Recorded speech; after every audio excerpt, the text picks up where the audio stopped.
วัสดีครับขอต้อนรับทุกท่านเข้าสู่ปากทีชาแนลนะครับชาแนลที่เราจะไปปากทีกับทุกๆเรื่องที่เราอยากเปลี่ยนปากทีด้วยนะครับโดยเฉพาะอย่างยิ่งปากทีวันนี้แต่ว่าวันนี้เราก็เหลือแค่3คนเนาะ2ทีกับ1ชีนะครับโดยที่วันนี้ฮีด็อกเตอร์ของเราฮีด็อกเตอร์ของเราไปยังไปเวเคชั่นอยู่ยังขึ้นเขาได้ข่าวว่าจมทะเลสาบไปแล้วมั้งฮะป่านนี้ผมพายคายักยักแย่ยักยันอยู่นะก็เป็นที่อิจฉาไปแต่เอาเข้าจริงแล้วด็อกเตอร์อิจฉาเรามากเพราะว่าเขาอยากอัดรายการด้วยแต่ว่าเขาไม่สามารถลงเขามาทันนะครับแล้วเราก็หาคิวแล้วเราก็หาคิวมาเจอกันค่อนข้างยากแต่ไม่แน่ใจนะครับว่าตอนท้ายตอนอัดรายการของเราเนี่ยด็อกเตอร์จะมาทันหรือเปล่าหรือถ้าไม่มาทันด็อกเตอร์ยังสามารถฝากคลิปมาทันหรือเปล่าอันนี้เดี๋ยวต้องรอดูกันนะครับเพราะว่าวันนี้ของเรามันก็เป็นพาร์ทของการคิดวิเคราะห์แยกแยะนะครับควอยนะครับในเรื่องเพราะเรายังคู่กันนะครับยังพันกู Together the Series นะครับStill Together the Series นะครับเป็น5ตอนพิเศษซึ่ง1ตอนพิเศษได้ออกมาแล้วก็มีชาวปากทีไปวีดกับพวกเรามาแล้วสนุกมากเป็นการดูขอบคุณมากๆจริงครับทะลุ 1,000 ขอบคุณมากๆครับทะลุ 1,000 น่ารักมากเนาะได้รับการซัพพอร์ตขนาดนี้ได้ชื่นใจมากจริงๆนะครับดีใจอ่ะมีกำลังใจในการทำคลิปด้วยแหละแล้วก็แน่นอนครับวันนี้ซัพพอร์ตไบรท์วินไม่ได้ซัพพอร์ตเราอย่าเหมารวมไม่มีปัญหาเลยคือซัพพอร์ตลูกพี่ซัพพอร์ตได้เลยเราแค่เป็นส่วนหนึ่งเฉยๆในแบบเป็นชาแนลที่แบบว่าในการซัพพอร์ตลูกเขาใจใหญ่ไม่ซัพพอร์ตได้ไงลงไปซื้อมะลิให้ดูสิแต่หวานเป็นเท่าลูกนะลูกหวานได้แบบว่ามดปรบมือมากหวานมากอย่างเงี้ยมดแบบ6 ขากระโดดปรบมือ6 ขาไม่แล้วพอมาดูอันนี้แล้วมันเนอะมันอยู่เข้าขากันมากขึ้นแล้วแบบด้วยความที่บทก็คือจะเปิดให้มันแสดงออกอะไรมากขึ้นอ่ะทั้งคู่อะไรเงี้ยใช่เขาก็เล่นกันเต็มที่เสียง2เสียง3เสียง8ก็มาหมดน่ารักอ่ะคือยิ่งดูเรายิ่งรู้สึกแบบเดี๋ยวเราจะไปคุยกันในคอรยครับเพราะวันนี้เราจะมาคิดวิเคราะห์แยกแยะกันเป็นเรื่องเป็นราวเป็นข่าวใหญ่โตมากเพราะว่าคือมันก็จะมีแบบเนาะเสียงแบบว่ารอช่องปากทีมากแบบว่าจะคุยเรื่องนั้นเรื่องนู้นเรื่องนี้ไหมอะไรอย่างเงี้ยแล้วมาดูกันนะครับว่าพวกเราจะคุยอะไรยังไงกันบ้างอันแรกของรีมายตามไทม์ไลน์แล้วจะเป็นของใครน่าจะเป็นของพี่ป๊อปก่อนป๊อปเริ่มแล้วของป๊อปจบเขาจะรีมายทุกซีนยังไงโอ้ยหวานหยาดเยิ้มคือมีชอบหลายซีนมากๆแต่ว่าอันเนี้ยชอบเพราะรู้สึกว่ามันเป็นเรื่องเล็กๆที่รู้สึกว่ามันน่ารักจังเลยสำหรับข้าวใหม่ปลามันคู่นี้ข้าวใหม่ปลามันว่ะข้าวใหม่ปลามันก็คือซีนที่ไลฟ์สดครั้งที่2ที่พี่ดิมเดอะกรีนก็บอกให้ถ่ายเพื่อชักชวนคนเข้าชมรมไม่รู้ตัวว่าอยู่ๆก็แบบว่าโดนแบบมันชอบมาถ่ายงานอะไรอย่างเงี้ยไม่ได้เตรียมมาเอาสคริปต์มาวางบอกไม่ต้องพูดตามสคริปต์เป๊ะก็ได้ก็รู้อยู่แล้วว่าเขาก็ไม่พูดเอามาวางทำไมอะไรอย่างเงี้ยจริงซึ่งความน่ารักมันอยู่ตรงนี้พอไลฟ์ปุ๊บงานงอกสิเล่นกับใครคะสารวัตรแคร์โลกไหมไม่แคร์คนเดียวใครคนเดียวจริงพูดเลยแล้วที่น่ารักก็คือถ่ายหัวใจมินิฮาร์ทส่งเต็มไปหมดแบบทำทุกสิ่งเพราะว่ารู้อยู่แล้วว่าคนที่ทำงานพังคือใครสารวัตรก็เลยเหมือนอาจจะแบบว่าคือด้วยความที่เป็นตัวไทยด้วยมีความน่ารักแบบกระต่ายน้อยเป็นความเป็นตัวเขาอยู่แล้วสารวัตรก็แบบพูดไปสิไม่แคร์จนกระทั่งมีคอมเมนต์หนึ่งใช่ไหมสิ่งเดียวที่สารวัตรแคร์คืออะไรคะคือไทยไงก็คือไทยนั่นแหละพอมีเมนขึ้นมาชมว่าน่ารักจังเลยโอ้โหกีตาร์มาดีแบบว่าไม่สนโลกแล้วครับคือแบบแรงหึงค่ะแรงหึงมันก็เลยบอกมันน่ารักมันเป็นข้าวใหม่ปลามันที่รู้สึกว่าแบบสารวัตรเขาก็เป็นสารวัตรไทยเขาก็เป็นไทยแต่ว่ามันเพิ่มดีกรีรู้สึกว่าโมเมนต์ที่สารวัตรทำอันเนี้ยน่ารักจังเลยคือหึงออกสื่อเราทุกคนรู้ แต่ถ่ายไม่รู้หรอก อืมเช่นเดิมไทยก็ยังเป็นแรบบิทน้อยแล้วกันอ่ะ ใช่ซึ่งแบบไทยอาจจะรู้สึกแบบอะไรอ่ะ อยู่ดีก็มาแบบเหมือนขโมยซีนฉันหรือเปล่าหรืออะไรเราก็ไม่รู้แต่ว่า ลูกพี่ก็หึงไง น้องก็หึงไง กับถูกหึง เป็น กลั อา บ รมณ์ ไง แบบหึงออกสื่อทั้งคู่ ก็เลยชอบ ซึ่งแบบฉากก็ไม่ได้มีอะไรหรอกก็แบบเป็นนักถ่ายผ่านจอมือถือแล้วก็เป็นซ้อนเลเยอร์ไปข้างหลังก็กว้างกว่าก็แบบพื้นที่ข้างหลังจะกว้างแค่ไหนก็เป็นความรักจ้ะคนนี้เนาะน่ารักเนาะน่ารัก มันเข้าขากันจังเลยอ่ะ เยอะกว่านี้เดี๋ยวตัวลอยกันหมด เขาเข้าขากันจัง เข้าขามากออฟเข้าขาคือมันเหมือนแบบเรารู้ว่ามันเป็นความสัมพันธ์ที่เขาบอกไปตั้งแต่แรกว่าคือผ่านไปปีกว่าซึ่งมันเป็นปีกว่าจริงๆเพราะมันมีการเข้าขากันมากขึ้นมันมีการเบรนด์อินของทั้งสองตัวละครนี้กันมากขึ้นมากๆคือแบบโอ้โหแล้วมาเจอฉากเนี้ยมันก็ยังเป็นคาแรคเตอร์เดิมอยู่คือไทยก็ยังไม่รู้หรอกว่าเนี่ยอาการของสารวัตรที่ทำเพราะอะไรนึกออกปะไทยก็ยังแอบไปคิดไปหึงต่อเพราะว่าซีนต่อก็คือของพี่บ้าปะคือแบบนางงอนไงนางหึงไงแล้วแต่ว่าถึงก็บอกว่าแบบว่าถึงก็บอกดีไหนบอกว่าจะพูดกันตรงๆอะไรอย่างเงี้ยนึกออกปะไม่มีทางสูงด้วยเสียงดังด้วยเสียงสูงด้วยอะไรอย่างเงี้ยจำได้ไหมตอนที่เดินไปขึ้นมอเตอร์ไซค์ไม่ได้คือไม่ได้ฮึกอะไรอย่างเงี้ยก็เสียงสูงเลยว่าสายตาของน้องนะมันเล่นไปหมดเลยเล่นดีเนาะเล่นดีอีกนะคือซีนของพี่ที่พี่ประทับใจมันคือซีนลากยาวต้องขออภัยจริงๆต้องขออภัยขออนุญาตเป็นลากยาวเพราะว่าอย่างนี้คือมันมาตั้งแต่ตอนที่ป๊อปบอกคือมันเก็บตั้งแต่ตอนนั้นแล้วนะคือพี่รู้สึกว่าโอเคแต่ว่าของพี่มันรีมายตอนที่แบบน้องเดินกับสารวัตรเดินมาแล้วแบบว่านึกออกไหมแบบทำเป็นแบบดูอะไรก็คลิปที่ท่านประธานเซอร์วิสเงี้ยอะไรเงี้ยแบบหน้าตานั่นนี่นู่นเสียงเสริงการแบบกัดปากขยี้ปากนิดนึงแล้วค่อยพูดหรืออะไรเงี้ยมันดูแล้วรู้สึกแบบโอ้โหวินครับการแสดงของวินนอกเหนือจากดราม่าน้ำตาแตกแล้วเนี่ยอีพวกอารมณ์แบบเนี้ยโอ้โหเก่งนะเก็บดีเทลเก่งนะเก็บขึ้นเยอะมากคือละเอียดขึ้นเยอะมากอะไรอย่างเงี้ยครับดูแบบรู้เลยว่าคือพัฒนาการตัวละครโอ้โหไปไกลมากนะพัฒนาการของนักแสดงเองก็ไปไกลพัฒนาการของตัวละครมันก็ไปไกลมันทำให้เราเชื่อได้ว่าแบบวินเขาไปถึงขั้นนั้นได้อะไรอย่างเงี้ยแล้วสูง180กว่าได้ดูได้แบบ155มากอ่ะ การทำตัวแบบนั้นอ่ะมันดูแบบดูสูง155มากจริงๆอ่ะมันไม่ใช่แบบมันดูผู้ชาย180อ่ะมันดูเป็นแบบวินลูกทายลูกอยู่สูง155หรือเปล่าอะไรเงี้ยมันทำให้เราคิดถึงนี้ด้วยการพอพี่ปอนพูดถึงพัฒนาการตัวละครจากการแสดงถูกไหมบทมันก็เอื้อให้กับการแสดงด้วยตรงที่ถ้าเป็นซีซั่นที่แล้วเนี่ยเวลาทายหึงเขาจะเก็บอยู่คนเดียวใช่แต่พอ EP นี้ครบมาปีหนึ่งแล้วไงหึงทำไงก็แสดงออกสิประชดนิสัยไม่ใช่แล้วสารวัตรแล้วสารวัตรก็รู้ตัวนะแล้วสารวัตรก็รู้นะเห็นปะคือเขาพยายามเหมือนแบบพยายามอุดรอยรั่วหรือแบบพยายามตอบคำถามอะในเส้นเรื่องนะของพี่ยังไม่จบต่อก่อน ของพี่คืออย่างนี้คือพี่ชอบอีกอันหนึ่งก็คือพอทุกอย่างมันคุยกันแล้วมันเข้าใจกันแล้วมันบอกว่าหึงก็บอกสินั่นนี่นนมึงนี่น่ารักก็พูดสิอะไรเงี้ยมินิฮาร์ดก็หึงอะไรอย่างเงี้ยมึงนี่น่ารักกว่าเสร็จปุ๊บมาตามต่อด้วยการแบบสวมหมวกกันน็อกอะแล้วน้องก็เล่นแบบใส่หมวกแล้วการใส่หมวกของสารวัตรที่ไปใส่หมวกให้ทายเห็นความเยิ้มไหมแล้วเห็นหน้าทายตอนที่โดนใส่หมวกไหมแล้วทายยิ้มแบบโอ้ย155จริงๆเลยไม่ใช่184 186ในไทยเหลือ155แล้วแล้วก็แบบป๊อบคิดว่าป๊อบเป็นผู้หญิงเองป๊อบยังยิ้มไม่ได้เบอร์นั้นเลยจริงน่ารักชิบหายน่ารักแบบน่ารักชิบหายแล้วคือแบบว่าการแค่แบบว่า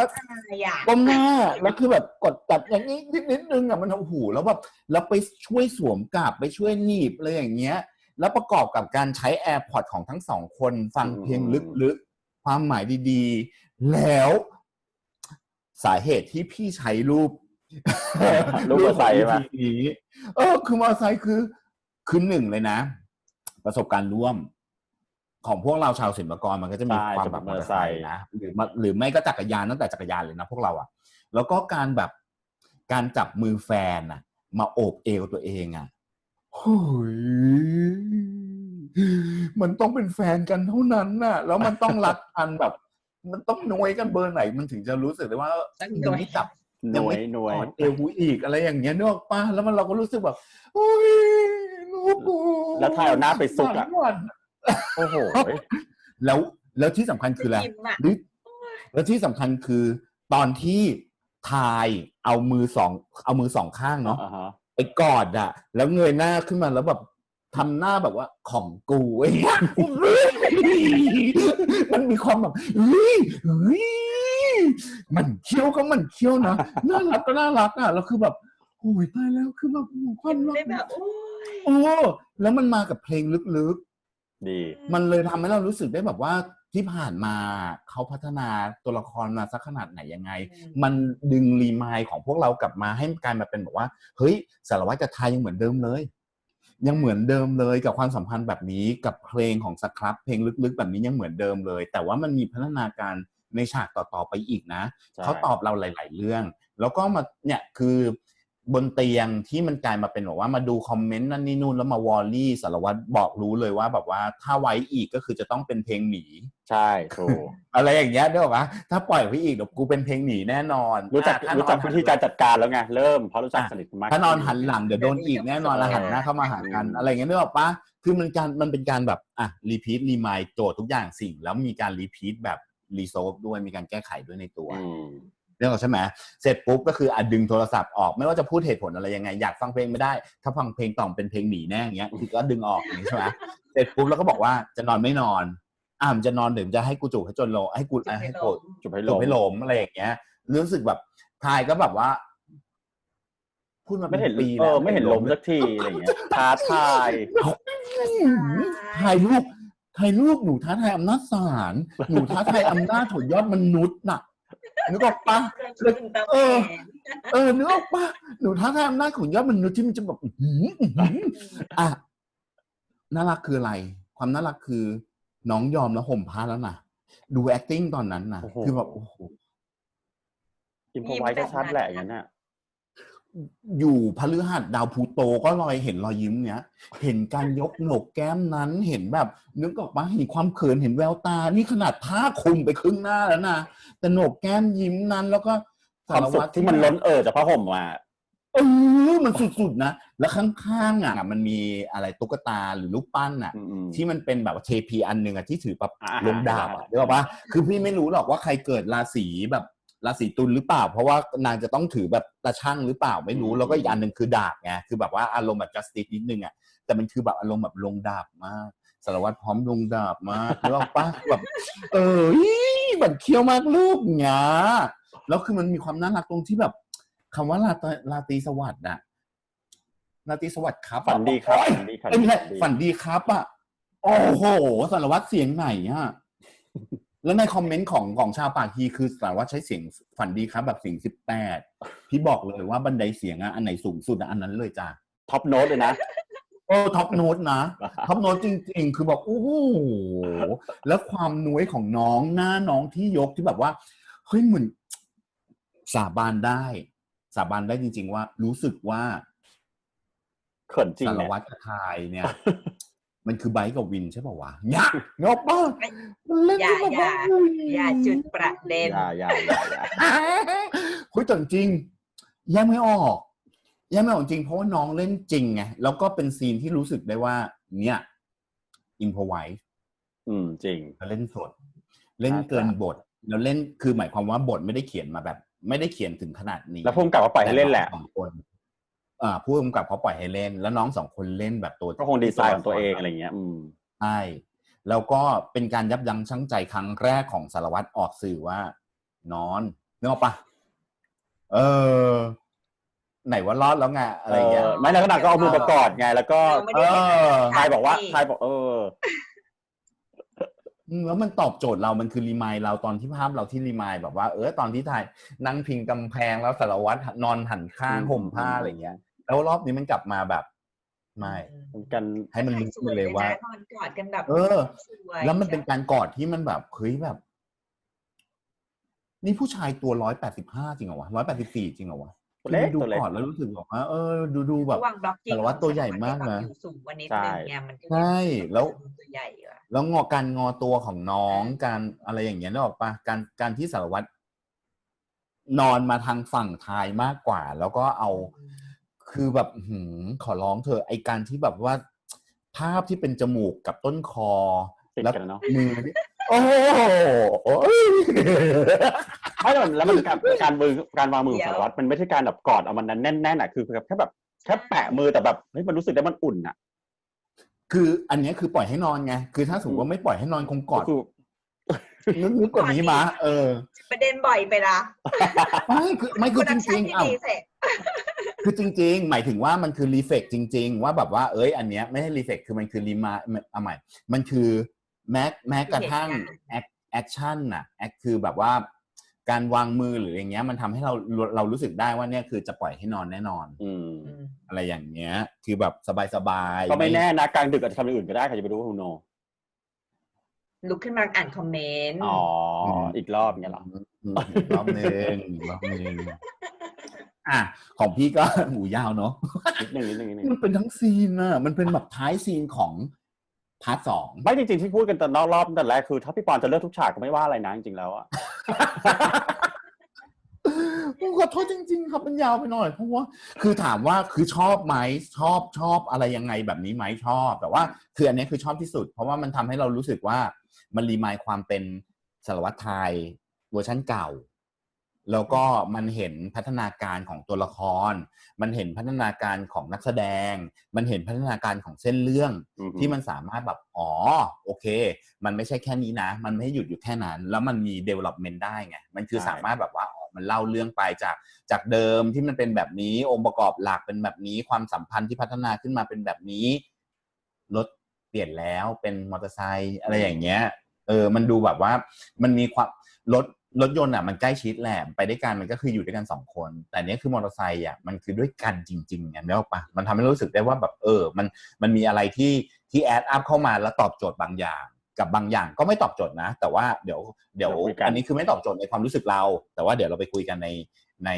รีแพร์อีกรอบหนึ่งนะแล้วของออฟเป็นไงบ้างของผมกลายเป็นน่าจะเป็นพาร์ทสุดท้ายมั้งเป็นหลังจากที่มันมีคือไทยก็ต้องแบบที่เราดูเรื่องในเรื่องคือไทยก็คือเหมือนจะต้องมาออดิชั่นใหม่นางก็ต้องไปซ้อมกีตาร์ใช่ไหมผมได้ไปชอบฉากที่ชายแอบไปซ้อมกีตาร์ในห้องซ้อมคนเดียวไปชอบแสงอ่ะจริงมัน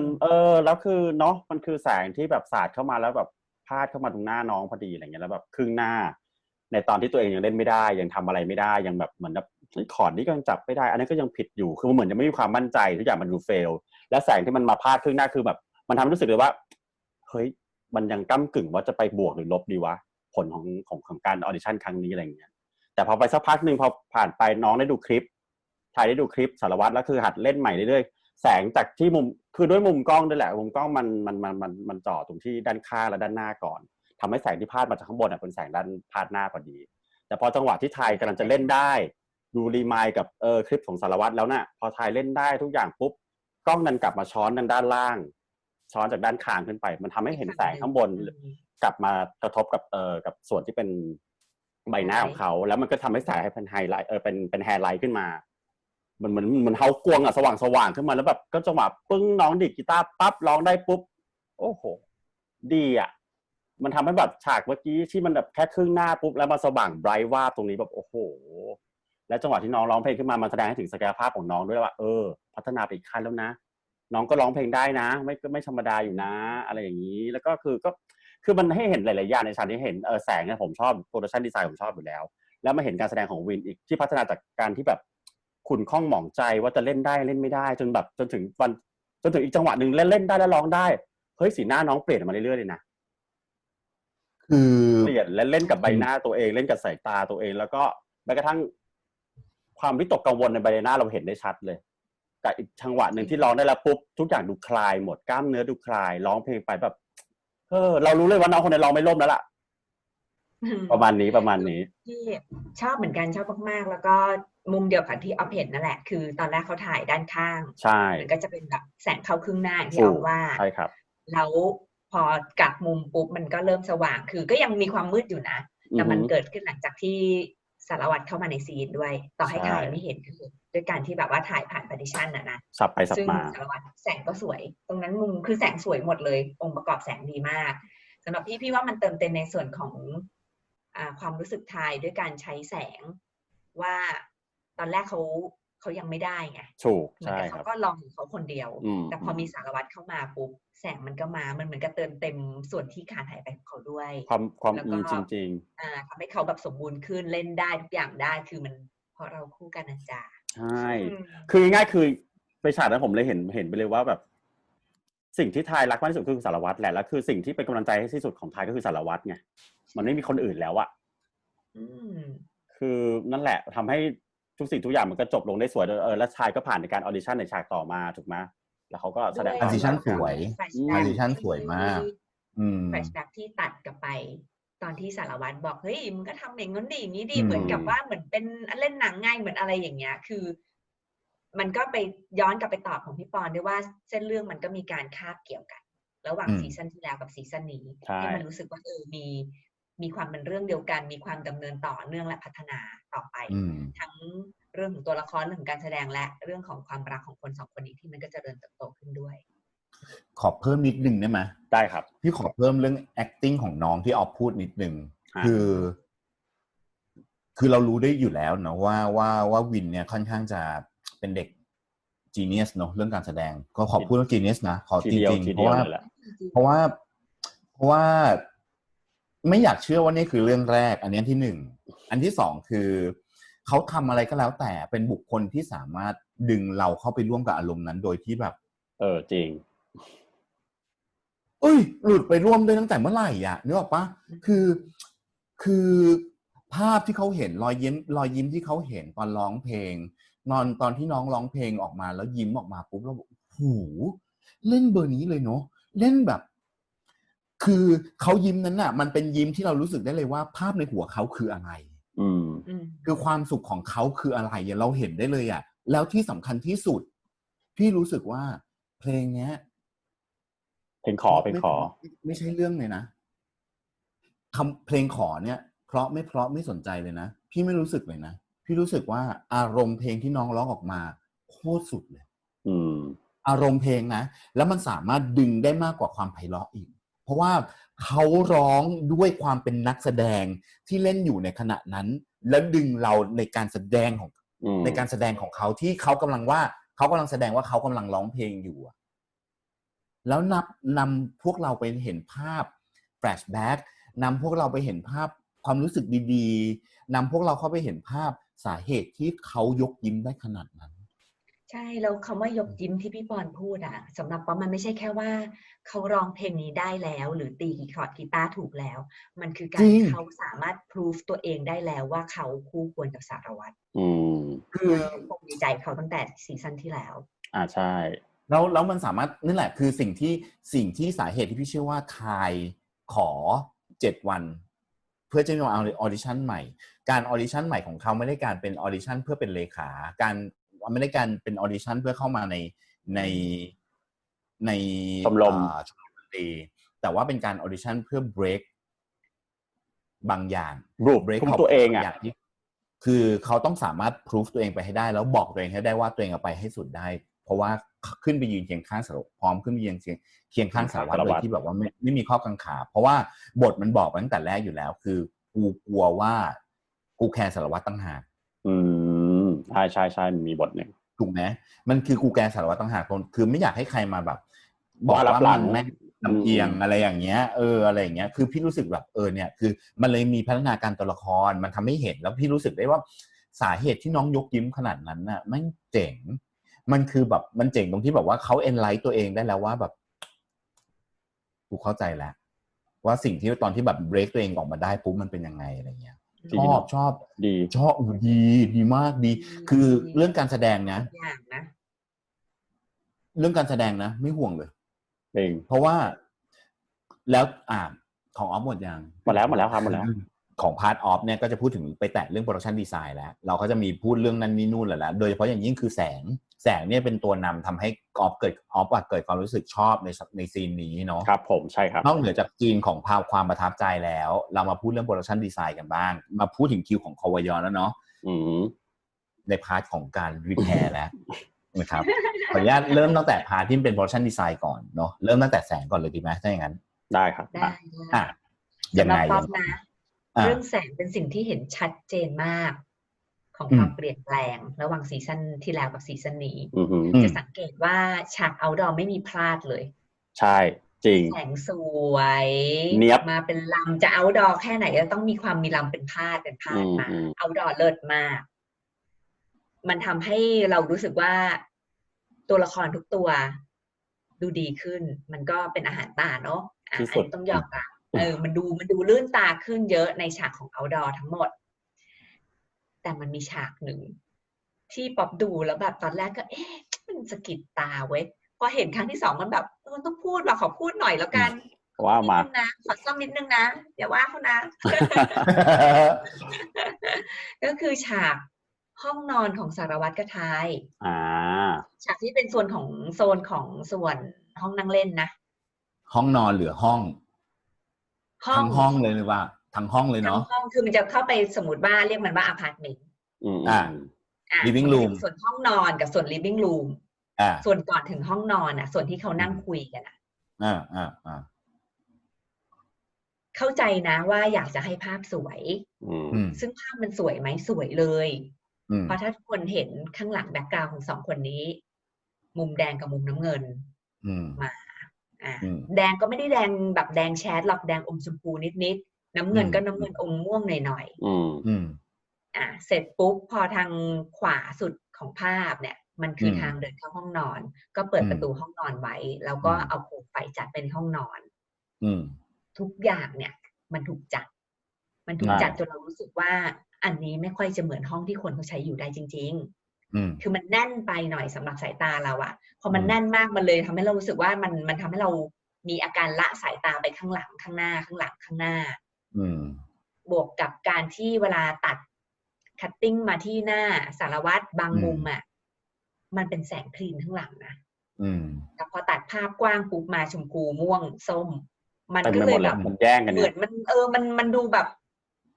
ไม่ถ้าเป็นองค์รวมมันไม่ค่อยเกิดเท่าไหร่มันดูแน่นแล้วบวกกับองค์ประกอบของบนกำแพงที่แปะรูปเยอะๆแสงไหลแสงแล้วสีไหลสีแล้วรูปเยอะ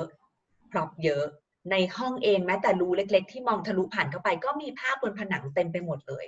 ทุกอย่างมันแน่นไปหมดจนเรารู้สึกว่ามันขาดความว่างคือเราอยากรู้สึกว่าอยากมีความว่างเข้ามาบ้างมาเบรกนิดนึงสวยไหมสีสวยอะไรสวยหมดแต่มันแน่นเกินไปจนเรารู้สึกว่ามันทำให้เราไม่มีจุดนำสายตาไม่สบายตาเห็นไปหมดมันก็รู้สึกว่าเห็นทุกสิ่งมันไม่มีโฟกัสของสายตาเราที่มีสิ่งใดสิ่งหนึ่งที่มันเด่นขึ้นมามากๆแล้วรู้ว่าสิ่งนี้คือสิ่งที่สัตว์ฉากเนี่ยอยากให้เรามองไม่ครับถ้าเกิดพูดง่ายๆในความรู้สึกผมคิดคล้ายๆป๊อปแต่ผมคิดว่าห้องเนี้ยมันไม่ใช่ห้องของทรายกับสารวัตรอ่ะมันเหมือนเป็นห้องที่มีคนจัดให้ทรายกับสารวัตรแล้วเอาสารวัตรกับทรายแปะไว้ในนั้นอ่ะเพราะว่า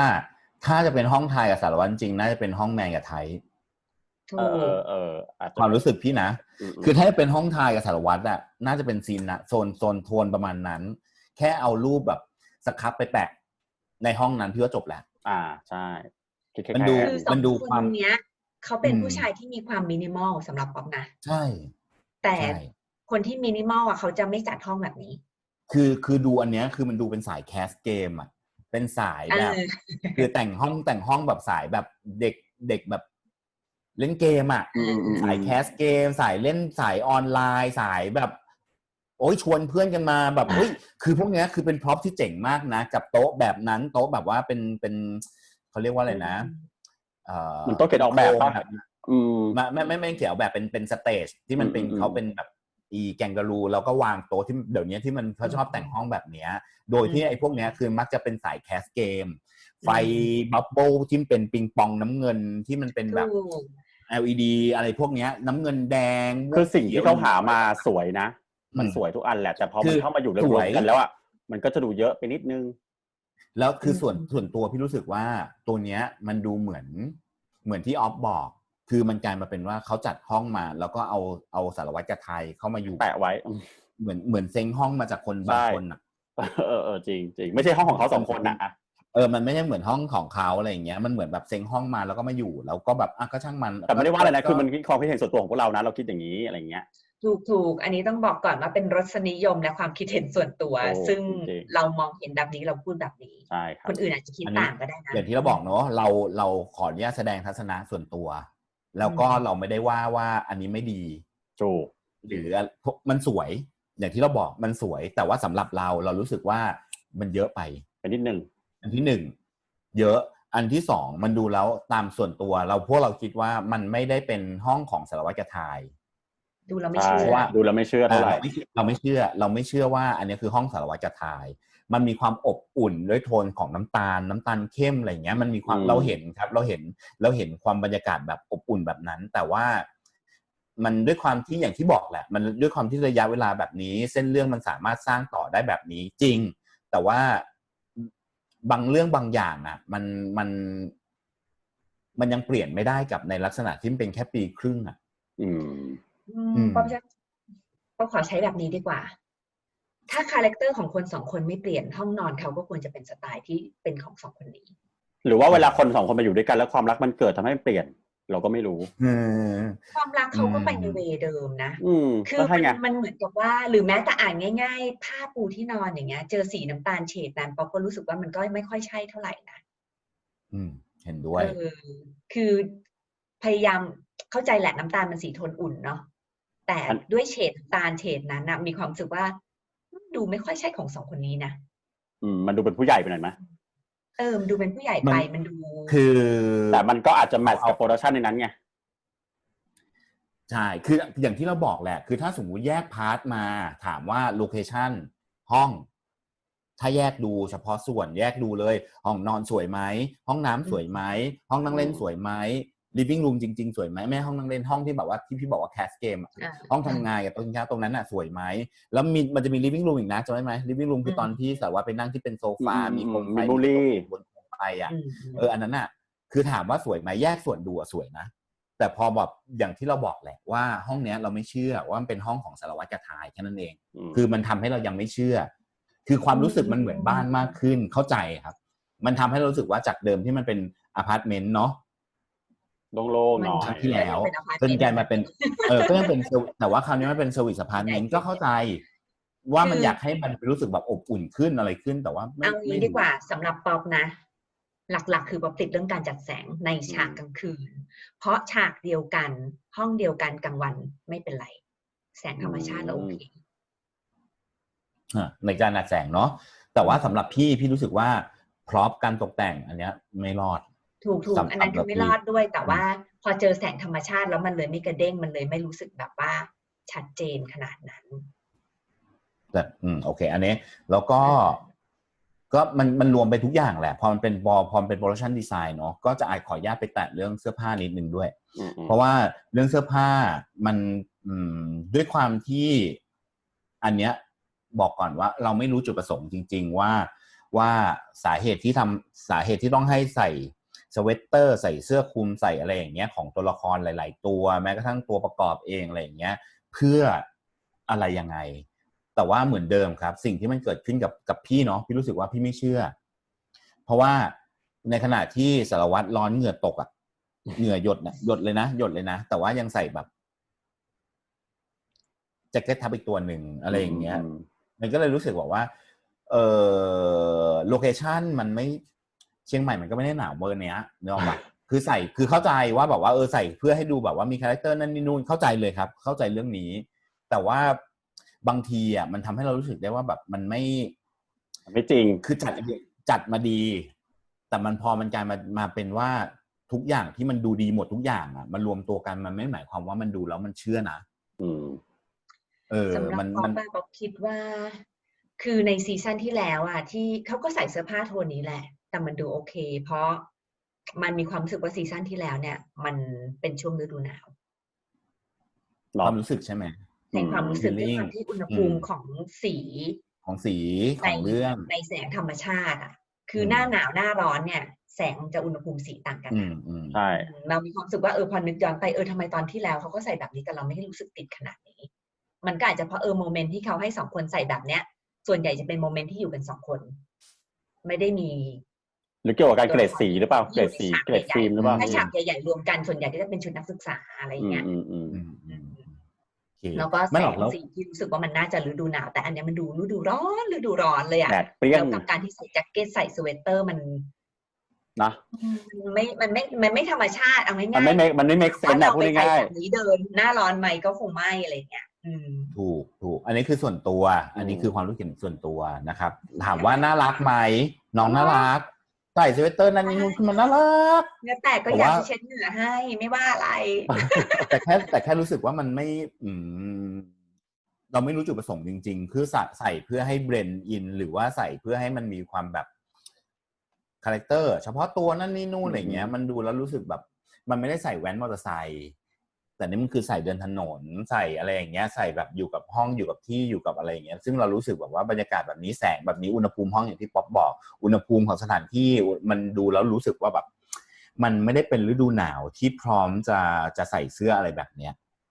อันเนี้ยอันที่หนึ่งเนาะแล้วก็มันก็เลยกลายทำให้พี่รู้สึกว่าแบบหลายๆอย่างมันทำให้เรารู้สึกว่าคือเราดูเราหวีดไปกับตัวละครมากๆนึกออกปะเพราะว่าการแสดงมันพาเราไปการแสดงของน้องมันกลายเป็นเดอะแบกคือหมายความว่าแบบว่าไม่คือทำให้ทุกอย่างมองไปที่อื่นไม่ได้เลยต้องดูสองคนนี้เท่านั้นอะไรอย่างเงี้ยไม่ใช่แค่สองคนนี้เท่านั้นนะครับทุกคู่ด้วยเพราะทุกคู่เล่นดีขึ้นเยอะมากทุกคู่เล่นดีขึ้นเยอะแบบตายแล้วแบบดึงสายตาออกจากตัวละครไม่ได้เลยอะแต่ว่าพอเราไปดูซ้ำไปดูย้อนไปดูอีกทีนึงแต่ว่าเราไม่ได้ดูเพื่อแบบว่าไหนมีอะไรยังไม่ใช่คือสังเกตไหมว่ามันจะกลายมาเป็นว่าอะไรที่มันไม่เข้าตาแล้วมันจะดีดออกมาเองอ่ะใช่ครับเหมือนกันแล้วก็ขอพูดไปถึงเรื่องการตัดต่อด้วยนิดนึงนะครับคือถ้าสังเกตดีๆตอนที่แพรเจอกับบอสเจอกับบอสมันไม่คอนทินิวนะเห็นปะ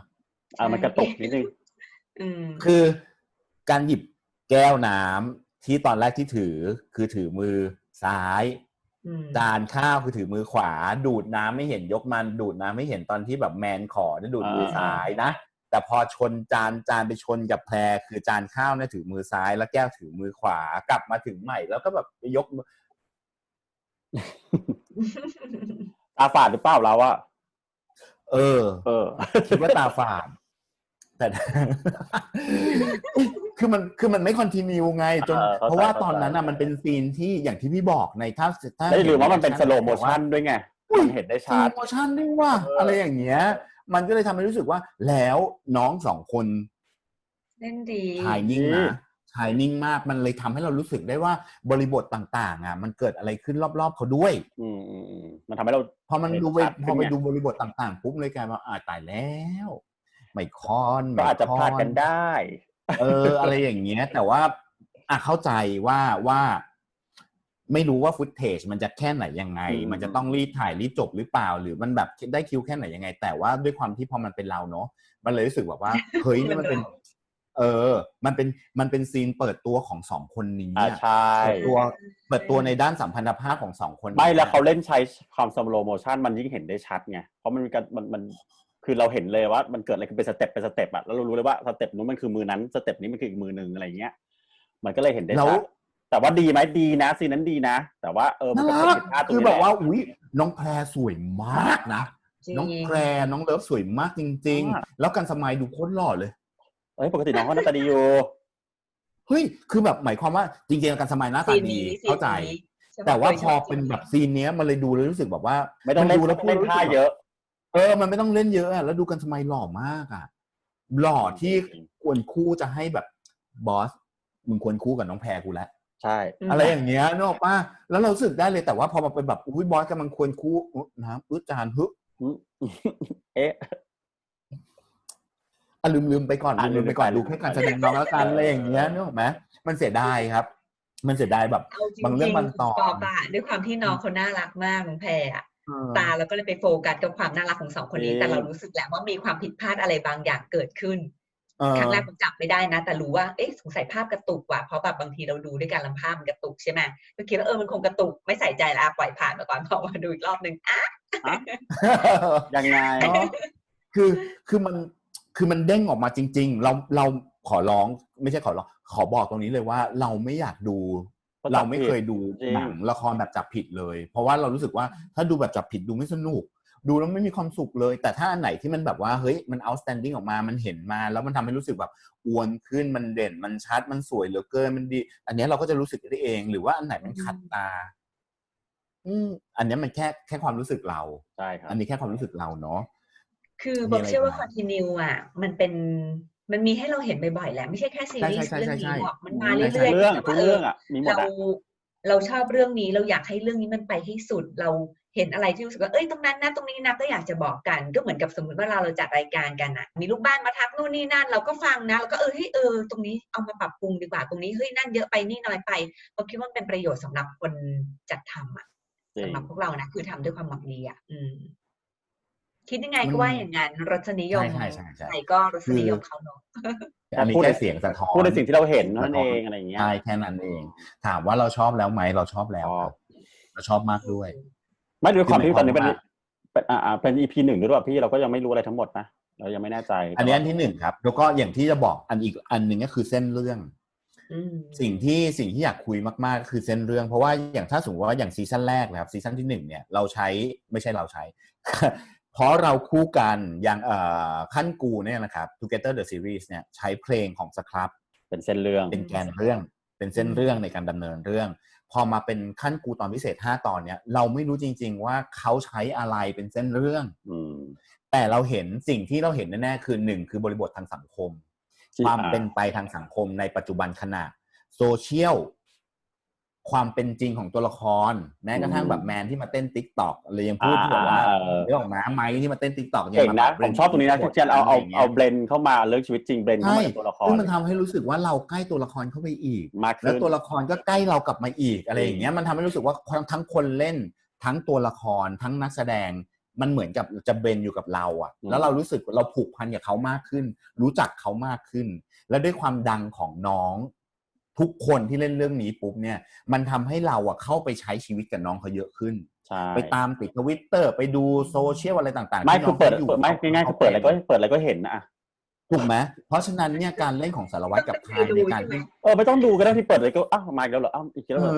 จริงไม่จำเป็นต้องตั้งใจดูก็รู้เพราะเดี๋ยวมันจะเข้ามาทันทีว่าคนนี้นั่นนี่คือเขาดังขนาดนั้นนะครับจนกลายมาเป็นว่าพี่รู้สึกว่าอย่างที่พี่บอกว่านี่คือสารวัตรทายหรือไบรท์วินเพราะว่าเราดูมาตลอดไงแล้วสิ่งที่น้องเล่นกับสิ่งที่น้องเป็นตอนนี้การแสดงของไบรท์วินกับตัวละครสารวัตรทายมันดูแบบโอ้โหแสดงว่าแคสติ้งเนี่ย the best มาตั้งแต่ซีซั่น1เลยจริงเพราะว่ามันชัดเจนมากมันเนียนกริ๊กเลยนะถูกปะอันนี้คือเส้นเรื่องที่มันเกิดขึ้นถูกไหมครับใช่เข้าใจที่ปอนบอกไงที่เส้นเรื่องตอนนี้ไม่รู้มันจะไปทางไหนเพราะด้วยความที่เขาก็ไม่ได้เขาจะใส่ไงแต่ว่าเขาจะใส่ปมเล็กๆน้อยๆเข้ามาใส่ให้มันมีเรื่องราวดำเนินได้แบบไหนยังไงแต่ความที่ด้วยความที่ EP 1เนาะเราไม่รู้จุดประสงค์จริงๆเราก็จะคุยแบบว่าสร้างซีรีส์มาแบบนี้แล้วดู EP 1เป็นแบบนี้เราโอเคนะแต่ถ้าสมมุติยังคงเป็นแบบนี้อยู่ใน EP 2 3 4อันนี้ก็ไม่แน่ใจเหมือนกันเพราะว่าสิ่งที่มันเกิดขึ้นคือความฉ่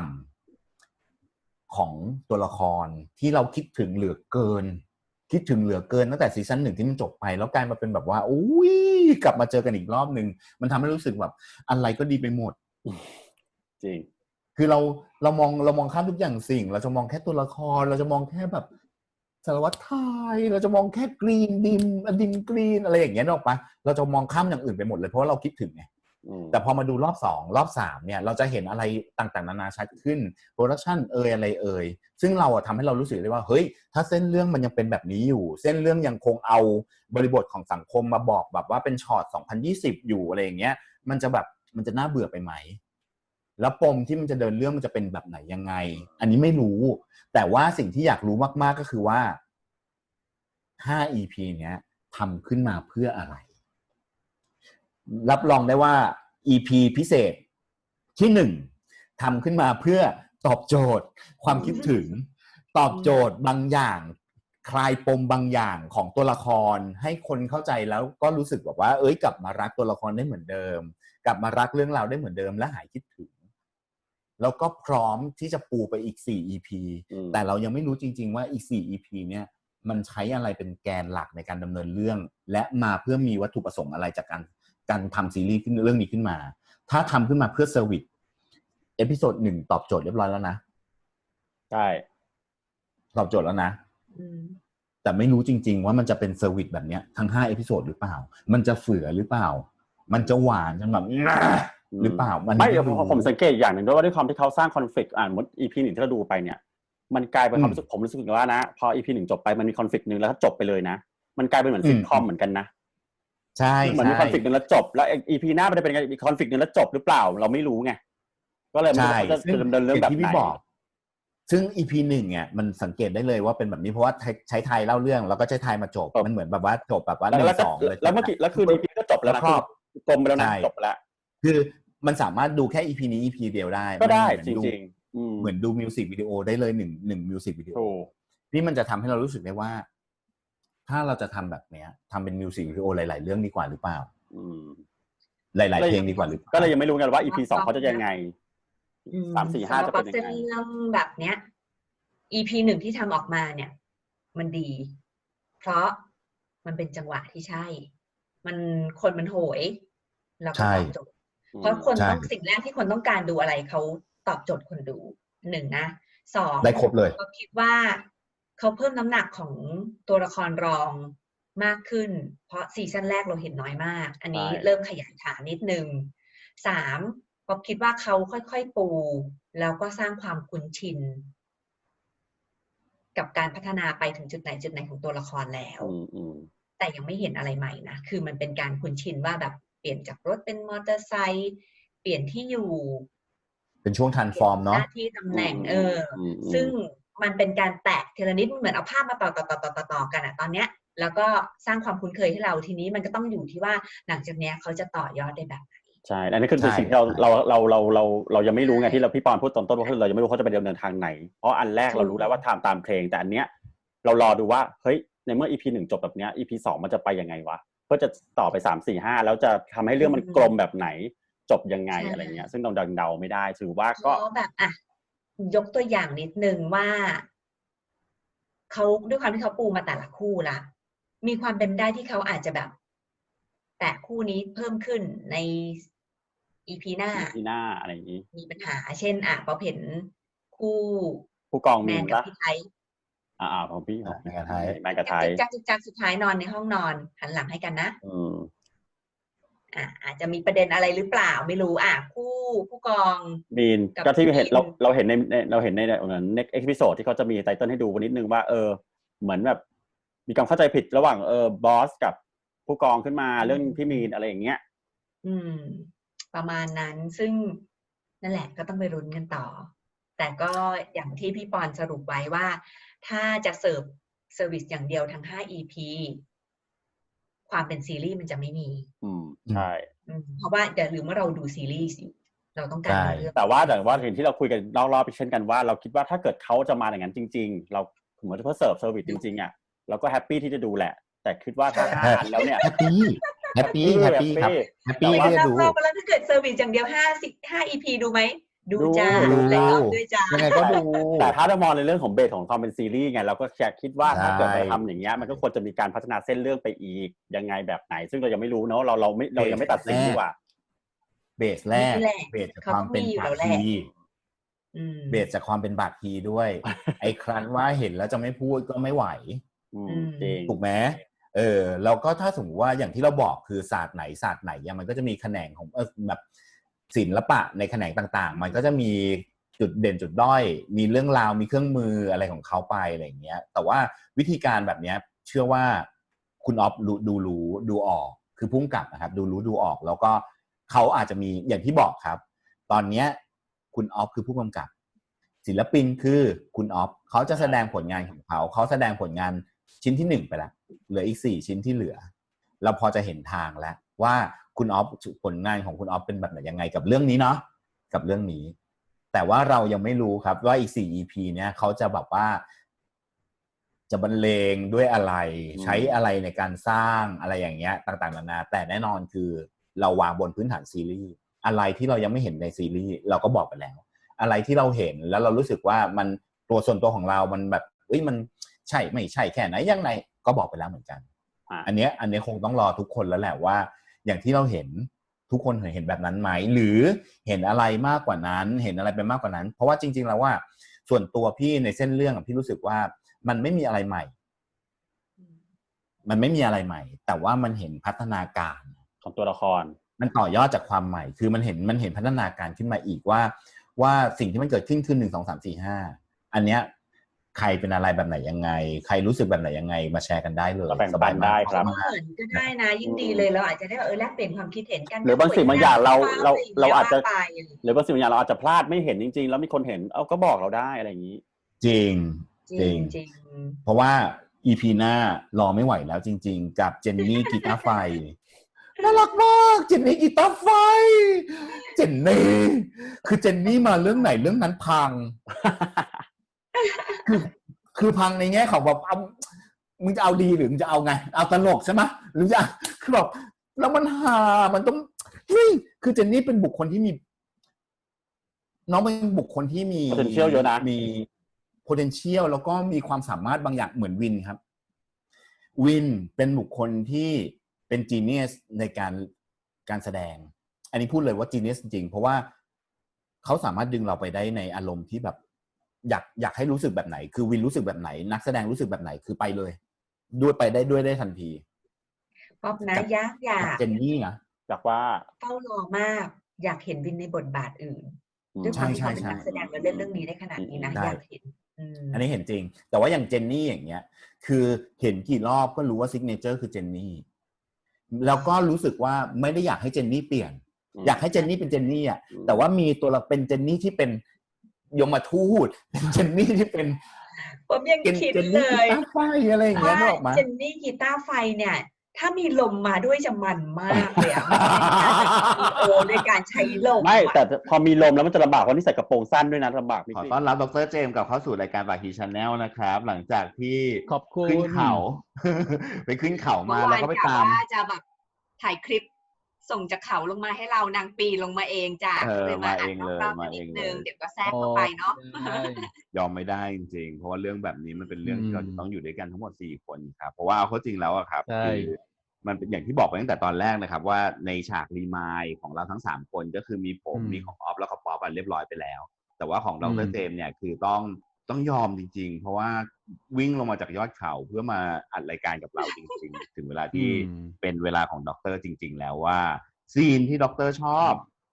ไหนแกล้งเล่าให้ฟังหน่อยว่าอะไรอย่างไรซีนที่ประทับใจก็คือน่าจะแปลกเนาะปกติจะมีซีนประทับใจที่แบบว่ามาจากบทเพราะๆอะไรอย่างเงี้ยหรือว่ามาจากภาพสวยๆอะไรเงี้ยแต่ผมดันชอบตรงการถ่ายอินโปรดักต์เพราะรู้สึกว่ามันเก๋ดีอะไรอย่างเงี้ยชอบซีนตรงนั้นแหละตอนที่ถ่ายอินโปรดักต์ทั้งของคู่ของแมนไทแล้วก็คู่ของสารวัตรไทยด้วยอะไรอย่างเงี้ยคือการเลือกโปรดักต์เข้ามาแล้วก็เลือกสิ่งที่เข้ามาแนะนำโปรดักต์เนี่ยมันเหมาะสมมันสวยดีอะไรอย่างเงี้ยเนาะของสารวัตรกระทายก็มีปาทังโกที่แสดงความสัมพันธ์มีความเป็นคู่กันอะไรอย่างเงี้ยอยู่ติดกันเพราะคู่นี้แต่พอเป็นแฟนกันเนี่ยโหตัวติดกันตลอดเวลาอะไรอย่างเงี้ยมีความรู้สึกเป็นปาทังโกมากแม้แต่แยกออกก็ตามอะไรแล้วก็หวานไปเหมือนกับมีนมมาโรยตลอดเวลาอ้วนเหลือเกินอะไรอย่างเงี้ยรู้สึกว่าชอบมากรู้สึกว่าโปรดักต์เนี้ยเลือกมาใช้กับคู่เนี้ยดีอันนึงนะครับก็คือเป็นภาพของมาม่าของที่ผลิต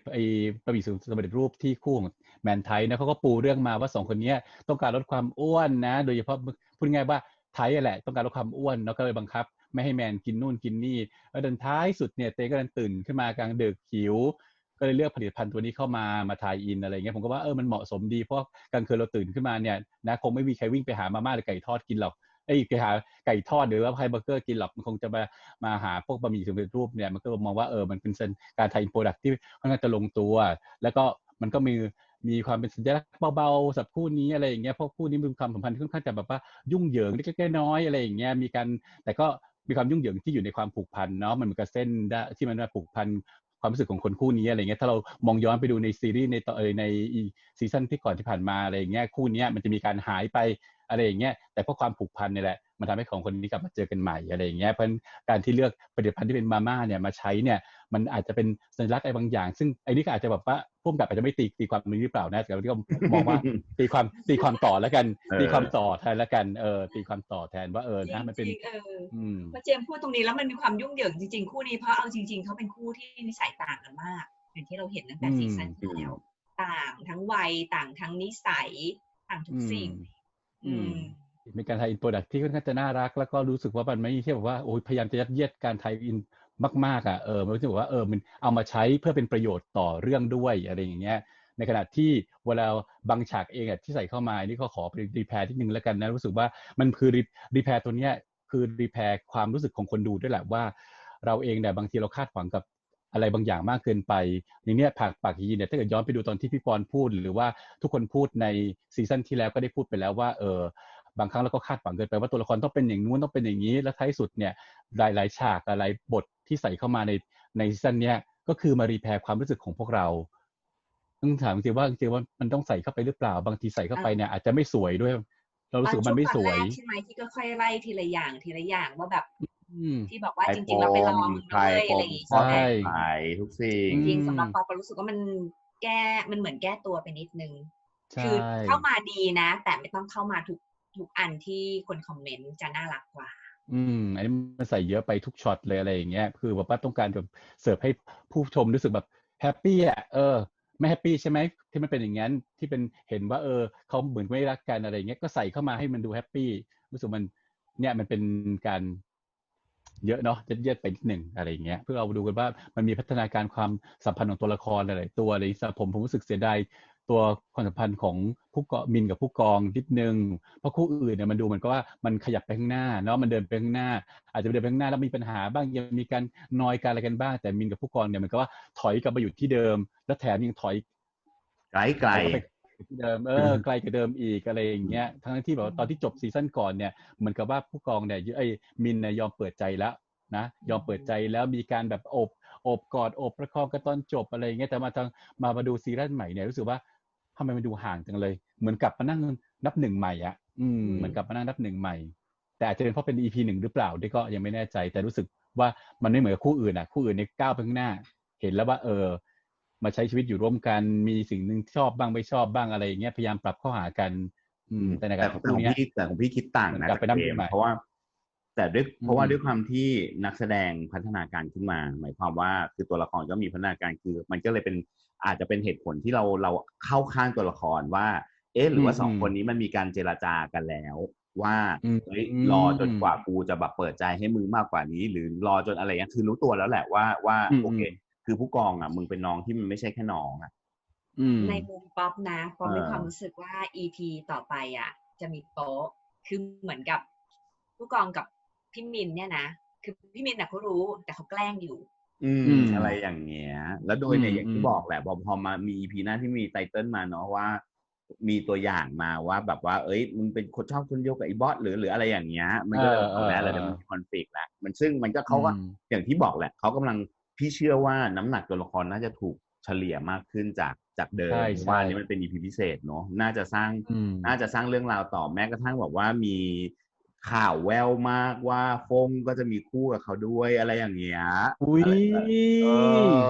ก็เลยแบบรู้แหละรู้แต่พี่เจนนี่นี่กีตาร์ไฟนั่นไปเลยว่าเขาจะมาจุดเพลิงรักให้แต่ละคู่ได้ยังไงแต่ว่าที่แน่ๆครับคือจริงๆอื่นใดเนี่ยเราก็ไม่รู้หรอกว่าเส้นเรื่องมันจะเป็นแค่ไหนยังไงเอาเข้าจริงแล้วว่าผมเชื่อเหลือเกินว่าทุกคนน่ะคงอยากรู้มากว่าเราสามารถเชิญคุณออฟมาได้หรือยังดร.ครับคุณออฟรับนัดเราหรือยังครับ Yes แล้วสิ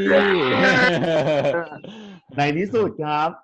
คุณออฟก็รับนัดเรียบร้อยแล้วนะครับแต่ว่าจะเป็นเมื่อไหร่ยังไงติดตามนะครับสิ่งที่อยากรู้ถามมาเลยครับคอมเมนต์ไว้เลยว่าอยากรู้อะไรแบบไหนยังไงบ้างทุกช่องทางนะครับไม่ว่าจะเป็นของ YouTube Channel เองหรือ Twitter IG และ Facebook ครับ